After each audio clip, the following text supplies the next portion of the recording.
Halo Sobat Ejon, berjumpa kembali dengan saya Nana Tariana di Jejak Kisah Ejon Media. Kali ini saya akan mengajak kalian menelusuri lebih jauh tentang keberadaan makam kuno peninggalan Tionghoa di zaman VOC yang berada di Majalengka, Jawa Barat. Seperti apa kisahnya? Ikuti terus perjalanan saya hanya di Jejak Kisah.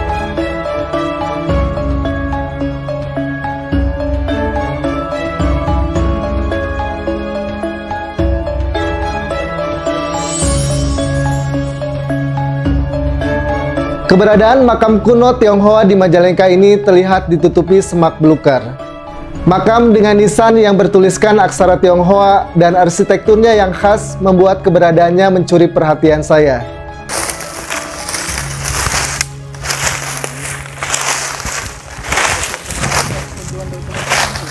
Kementerian mana? Oh.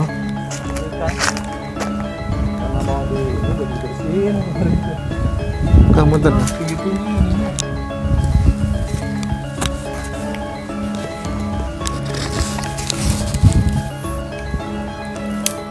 Oke, sahabat Napak Tilas, kali ini saya berada di Majalengka. Kita akan coba explore ya terkait dengan jejak Tionghoa yang ada di Majalengka. Nah, nanti Kang Naro akan menyampaikan beberapa situs tersebut. Salah satunya adalah di Komplek Bong Majalengka Kulon.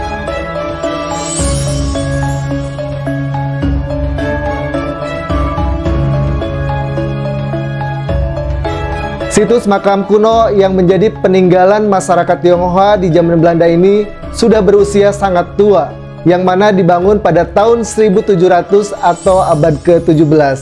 Karena usianya yang sudah sangat tua, kondisi makam tersebut sudah terancam rusak karena tergerus waktu.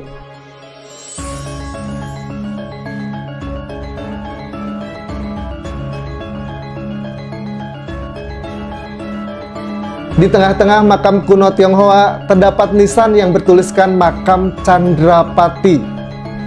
Hal ini menjadi unik karena Candrapati merupakan nama Indonesia namun menjadi keturunan Tionghoa di Majalengka. Bongpai atau batu nisan Candrapati ini juga terukir nama aslinya yakni Lim Sintek yang wafat pada tahun 1799, yang artinya Candrapati hidup di zaman yang sama dengan Tumenggung Wiracula. Perkenalkan, saya Naro dari Yayasan Grumala Galur Rumpaka Majalengka Baheula. Kebetulan saya ketua yayasan. Saya dengan Kang Nana dari Napak Tilas sedang berada di Komplek Bong Majalengka Kulon. Komplek Bong Majalengka Kulon ini adalah komplek pemakaman keturunan Tionghoa paling besar yang ada di Kota Majalengka. Nah, di sini ada beberapa tokoh keturunan Tionghoa yang dimakamkan dan sudah ada sejak tahun 1750 atau sejak zaman VOC gitu ya. Jadi orang-orang keturunan Tionghoa yang ada di Kota Majalengka, menurut keterangan yang kami dapat bahwa mereka datang ke Majalengka ke sini berasal dari Jamblang, Cirebon, yang datang ke sini sekitar tahun 1750-an atau zaman VOC. Nah, yang dimakamkan di sini, yang di belakang kami ini adalah tokoh makam yang bernama Lim Sintek. Lim Sintek ini sudah kami alih aksara bahwa beliau dimakamkan tahun 1799.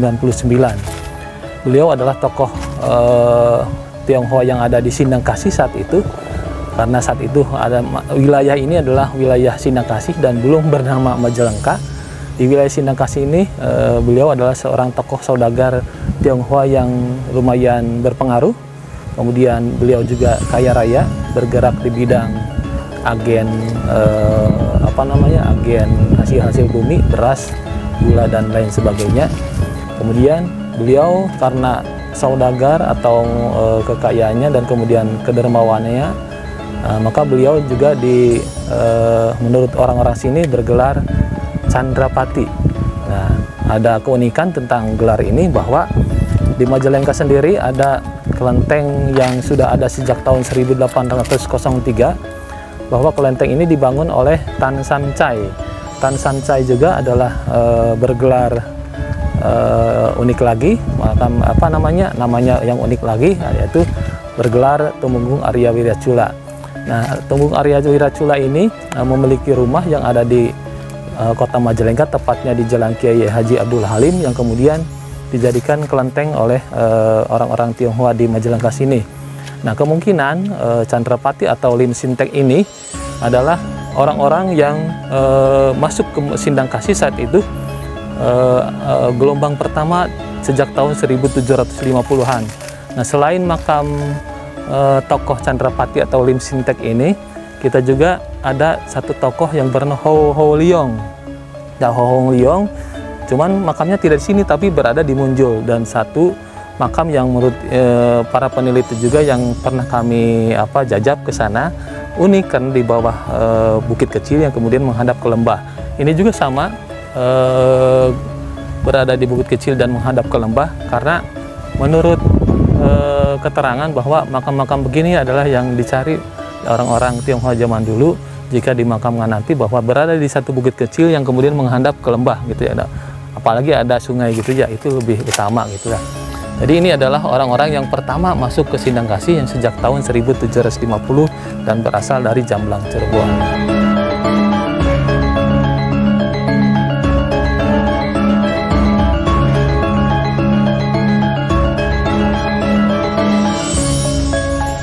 Makam Lim Sintek juga berdekatan dengan makam kakeknya Lim Bianzu. Beberapa peninggalan lainnya bisa kita jumpai seperti koin-koin khas Tiongkok, guci dari keramik, ubin dengan relief sampai pahatan binatang katak.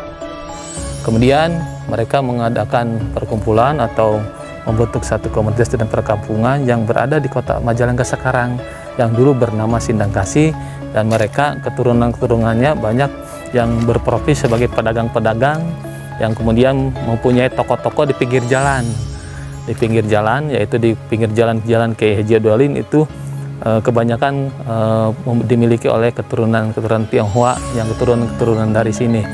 Kemudian komplek makam yang sebesar ini juga makin sini makin sedikit yang dimakamkan di sini, karena bagaimanapun di Majalengka populasi orang-orang Cina ini makin sedikit.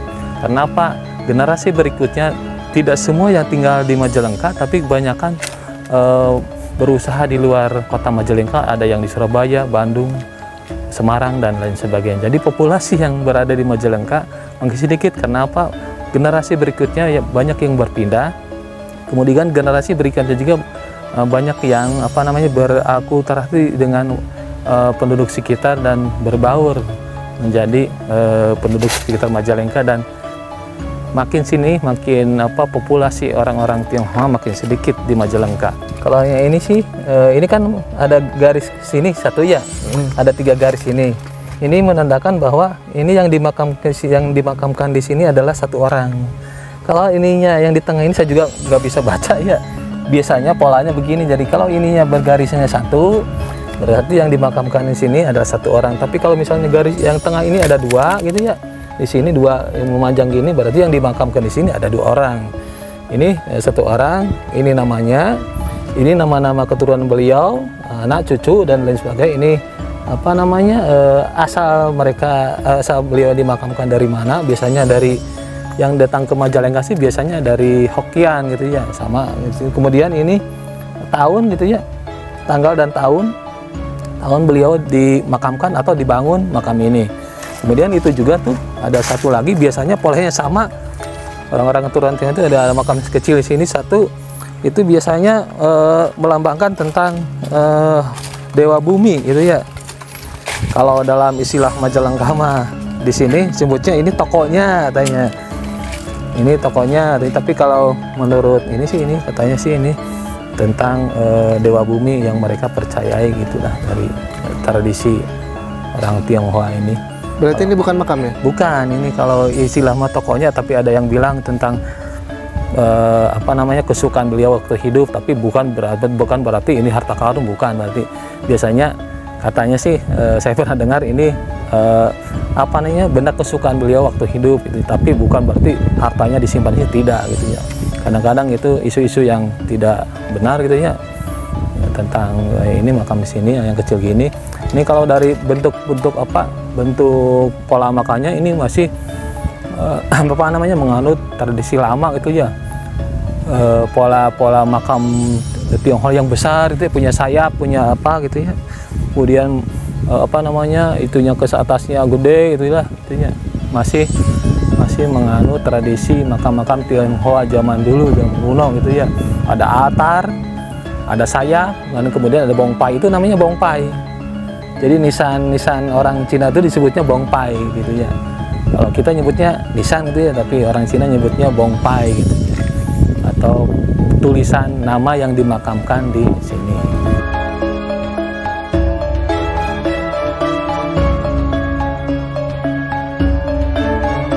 Makam kuno dan sudah didata oleh beberapa pendataan dari Balar Jabar itu sudah masuk, kemudian dari kementerian juga sudah masuk, merupakan ODCB atau objek diduga benda cagar budaya yang nanti akan diajukan menjadi objek benda cagar budaya Majalengka. Jadi termasuk bangunan-bangunan yang pernah dibangun oleh masyarakat Majalengka sudah ratusan tahun. Kalau dihitung 1799 udah 200 tahun lebih gitu ya, 220 tahun lebih gitu ya. Udah menjadi apa namanya, layak menjadi benda cagar budaya Majalengka. Yang lainnya di belakang sana juga banyak sih makam-makam Tionghoa. Mungkin masih ada yang lebih tua, tapi yang ini sih udah masuk data. Saya pernah ngobrol dengan pecinta makam-makam tua. Ini adalah termasuk 10 makam tertua di wilayah Cirebon. Yang pertama adalah yang di Indramayu. Itu ada Kapten Khou kalau nggak salah, itu salah satu makam paling tua Cina di Indramayu, Tionghoa. Di Indramayu yang bertahun 1760, ini 1790, masih berbeda sedikit ya. Jadi ini adalah termasuk 10 makam-makam tua Tionghoa yang ada di wilayah Cirebon. Kalau misalnya keturunan saya tidak tahu ini yang di mana. Cuman kalau dari marga itu ya, ini kan nama depannya Lim itu ya, Lim Sintek. Nah, kalau Candrapati ada julukan mungkin ya. Kalau nama beliau ada Lim Sintek, itu berarti bermarga Lim ya. Kebetulan saya juga mempunyai keluarga dari marga Lim. Kong saya yang di sana namanya Lim Bianju, mungkin satu marga. Karena biasanya di sini ada nama Lim Sintek atau marga Lim, yang lainnya juga mungkin keturunannya beliau tuh ada di sana tuh, yang di depan sana ada makam-makam juga mungkin masih satu marga dengan beliau. Kemudian engkong saya juga di sana makamnya nggak jauh dari sinilah, itu bermarga Lim juga. Kalau engkong saya meninggalnya tahun 1987 lah, nggak begitu lama juga. Keturunannya saya juga belum terlacak ini yang mana gitu ya. Mungkin yang orang-orang Tionghoa di sini yang bermarga Lim mungkin keturunannya. Nah, kalau yang datang ke sini biasanya saya antar-antar tuh yaitu orang-orang peneliti tentang bangunan-bangunan lama atau makam-makam tua yang ada di Majalengka. Biasanya mereka berasal dari para dosen, kemudian dari kementerian juga, dari para pecinta sejarah dan budaya yang berasal dari Jakarta. Malah kemarin saya ngantar dari dosen-dosen dari Kalimantan, dari Universitas PGRI Pontianak. Saya kemarin tuh ada 3 orang yang sini meneliti makam ini, dan mereka sepakat bahwa ini adalah salah satu makam tua orang Tionghoa yang ada di Majalengka dan harus dipelihara dan terjaga keasliannya.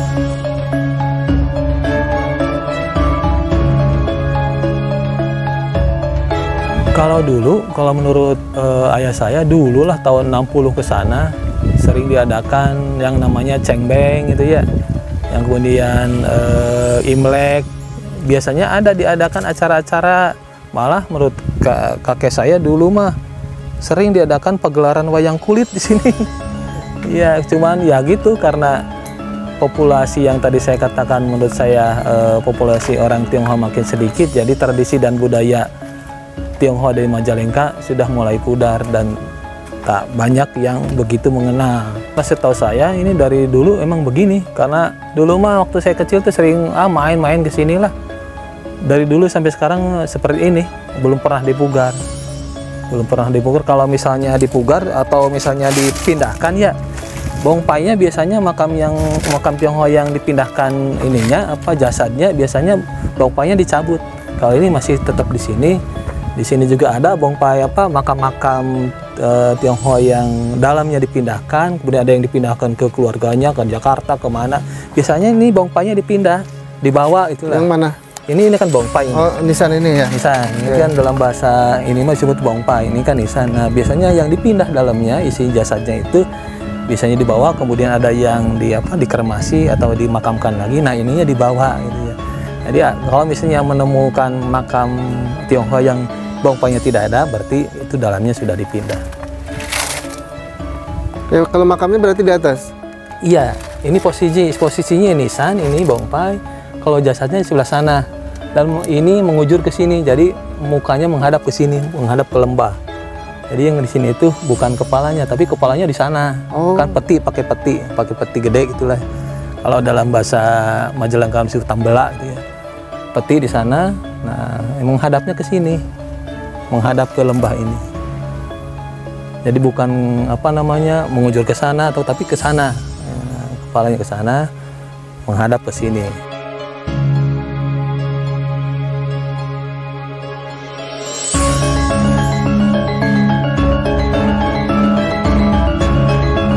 Harapan saya bahwa kami sebagai pecinta sejarah dan budaya Majalengka, termasuk heritage Majalengka, ini adalah salah satu benda ODCB atau objek diduga benda cagar budaya. Harapan kami segeralah dibikin peraturan untuk menjaga kelestarian benda-benda bersejarah ini, misalnya dengan membuat plang di sini atau di depan sana. Dilarang merusak atau vandalisme, yang kita ketahui banyak sekali vandalisme yang mengkhawatirkan. Yang terakhir kami dapatkan bahwa ada vandalisme di tempat bersejarah di bunker Jepang di Majalengka, di Tonjong, itu sangat mengkhawatirkan. Nah, mudah-mudahan dengan adanya plang penunjuk bahwa inilah ODCB Majalengka, terhindar dari vandalisme dan makam Tionghoa yang sudah tua ini tetap terjaga kelestariannya. Sebagai pengingat bahwa di Majalengka pernah ada satu tokoh atau komunitas kumpulan orang-orang Cina yang lumayan banyak, yang sudah ada sejak ratusan tahun lalu. Jadi mudah-mudahan dengan adanya pendataan atau kemudian ada pendokumentasian dari Napak Tilas ini, benda-benda cagar budaya di Majalengka bisa dilestarikan, termasuk tentang makam Cina atau makam-makam Tionghoa yang ada di Bong Majalengka Kulon ini. Oke, sahabat Napak Tilas, tadi apa yang disampaikan oleh Kang Naro semoga memberikan pengetahuan ya terkait dengan jejak etnis Tionghoa di Majalengka. Salah satunya adalah Din Sintek ya, salah satu tokoh Tionghoa yang berada di Majalengka, yang memang dulu awalnya adalah dari Jamlang, kemudian ekspansi ya ke daerah Majalengka. Kita akan coba explore ya situs-situs Tionghoa yang lainnya ya teman-teman. Sampai ketemu di liputan selanjutnya.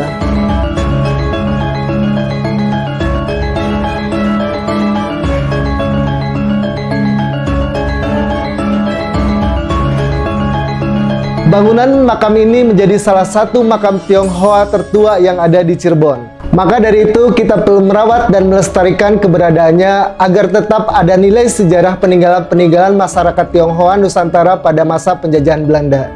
Oke sahabat Tejon, itu dia penelusuran saya mengulik jejak situs makam Tionghoa di zaman VOC yang ada di Majalengka. Saksikan terus perjalanan saya di Jejak Kisah. Jangan lupa like, comment, share, dan subscribe. Semoga bermanfaat dan sampai jumpa di episode selanjutnya.